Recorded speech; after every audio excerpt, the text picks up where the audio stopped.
सुरंग में फंसे मजदूरों को निकालने का बेसब्री से इंतजार किया जा रहा है। लगातार कोशिशें की जा रही हैं कि 13 दिन बीत चुके हैं, परिजन भी परेशान हैं कि आखिरकार कब उनके अपने सुरंग से सुरक्षित बाहर आएंगे। 41 मजदूर 12 नवंबर से सुरंग में फंसे हैं, लेकिन सुरंग में राहत अभियान आसान नहीं है।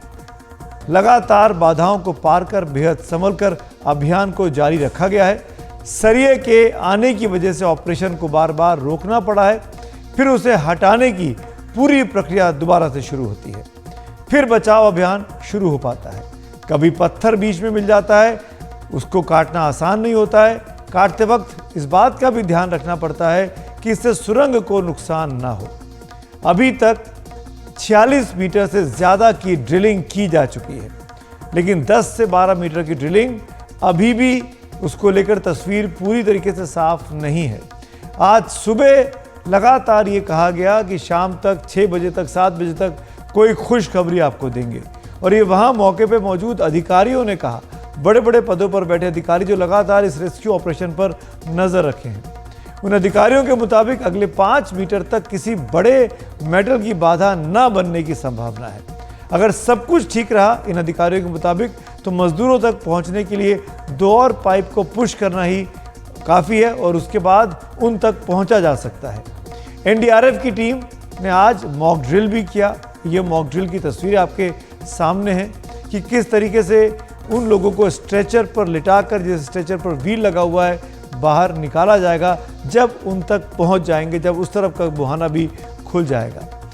अभी क्या स्थिति है, क्या हुआ दिन भर में, ज़्यादा ये वो तस्वीरें हैं जो मॉक ड्रिल कर स्ट्रेचर के ज़रिए जब मज़दूरों को निकाला जाएगा। ये मॉक ड्रिल एनडीआरएफ ने आज करके देखी और अपनी तैयारियों का जायज़ा लिया कि कोई श्रमिक जब बाहर निकाला जाए तो उसको ज़्यादा परेशानी ना हो। अभी क्या स्थिति है, ज़्यादा जानकारी के लिए चलेंगे मेरे सहयोगी किशोर रावत और मोहम्मद गजाली के पास, जो लगातार 13 दिनों से उस स्पॉट से रिपोर्टिंग कर रहे हैं। सिलक्यारा टनल से आज की बड़ी खबर यही है कि मशीन हर बार की तरह आज फिर 1-2 बार रुक गई है और ड्रिलिंग का काम नहीं हो पाया है और करीब 15 मीटर का फासला अभी भी तय करना बाकी है। इन सबके बीच यही लग रहा है कि शायद आज 13वां दिन था और आज दिन खत्म हो रहा है, तो शायद इन 41 मजदूरों को इसी सुरंग में 13वीं रात भी काटनी पड़ सकती है। मेरे साथ मेरे सहयोगी किशोर रावत हैं, पहले दिन से इस पूरे प्रकरण पर नज़र बनाए हुए हैं। इनसे समझने की कोशिश करेंगे कि रडार सिस्टम क्या था जिसके बारे में अधिकारी कह रहे थे कि अगर उससे पता लग गया है कि आगे मलबे में कोई मेटल का पदार्थ, मेटलिक ऑब्जेक्ट, क्या कोई लोहा वगैरह नहीं था तो फिर क्यों रुक गया, और आगे क्या चांसेस हैं कि कितनी जल्द हम अपने इन 41 लोगों को बाहर आते हुए देखेंगे। किशोर, सबसे पहले समझाएं कि पिछले 48 घंटे में मशीन कितनी बार रुकी है और कितनी बार चली है। पूरा ओवरऑल देखा जाए तो मशीन का अपना रैंप, जिस रैंप पे थी, क्योंकि बहुत फोर्स लगाया था और करीबन 173 हॉर्स पावर की मशीन है, उसने अपना पूरा पावर लगाया था, उसकी वजह से रैंप ऐसे मशीन ऊपर को हो गई, पीछे से रैंप वो कहते हैं जिस मशीन डिगी है और जिसपे मशीन आगे पीछे होती है, वो रैंप उखड़ गया। उसके बाद वो पूरी रात उसको ठीक किया गया, उस पर बड़े बड़े लोहे के गार्डर लगाए गए, सीमेंट लगाया गया, कंक्रीट लगाया गया, ईंटें रखी गई ताकि वो स्टेबल रहे, क्योंकि हल्का सा 1 mm भी अगर हुए तो जो टनल जा रही है ना वो कहीं और चली जाएगी। ये क्योंकि बहुत बारीकी का मामला होता है। उसके बाद इन्होंने सब ठीक किया, सुबह 6-7 बजे तक वो सब चलता रहा।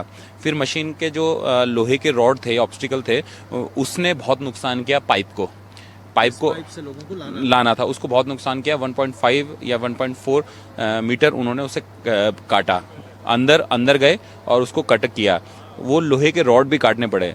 फिर मशीन चली। फिर उसके बाद एक और दिक्कत ये आई कि अंदर पाइप होते हैं, बेसिकली जैसे पूरा छत होती है, उसमें कंक्रीट डालने से पहले स्टील डाला जाता है। उस स्टील में रॉड्स होती है, उसके अंदर पाइप्स होते हैं मोटे मोटे, ताकि वो ऊपर से प्रेशर ना हो पहाड़ का। वो सारी चीज नीचे गिर गई। हाँ, नहीं, वो उसके अंदर पाइप थे। वो जब ड्रिल चला उसने उसको भी मलबा जब गिरा तो वो सारी चीजें जो ऊपर लगी हुई थी वो नीचे पूरा रहता है, पूरा सर्कल शेप में रहता है। तो उसकी वजह से जो ड्रिल था वो भी खराब हो गया। उस ड्रिल के पिक्चर जैसे देख रहे हैं कि कैसे टूटा हुआ है, और उसके अलावा जो लोहे का बड़ा पाइप था उसको कट किया गया। तो इसमें पूरा कम से कम जो ऑपरेशन था वो 15 से 16 घंटे लेट हुआ। फिर उम्मीद की जा रही थी जैसे नहीं हो पाया।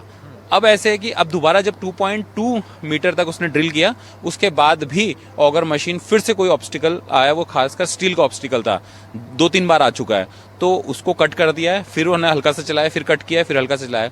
अब एक मीटिंग कर रहे हैं, मीटिंग में उनका एक अब सोच रहे हैं कि उसको मैनुअली किया जाए।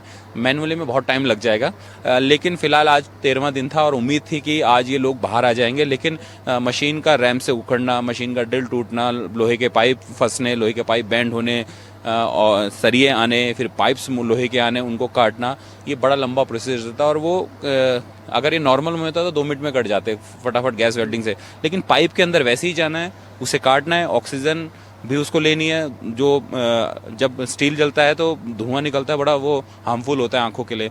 तो ये सारे आज सारा रहा।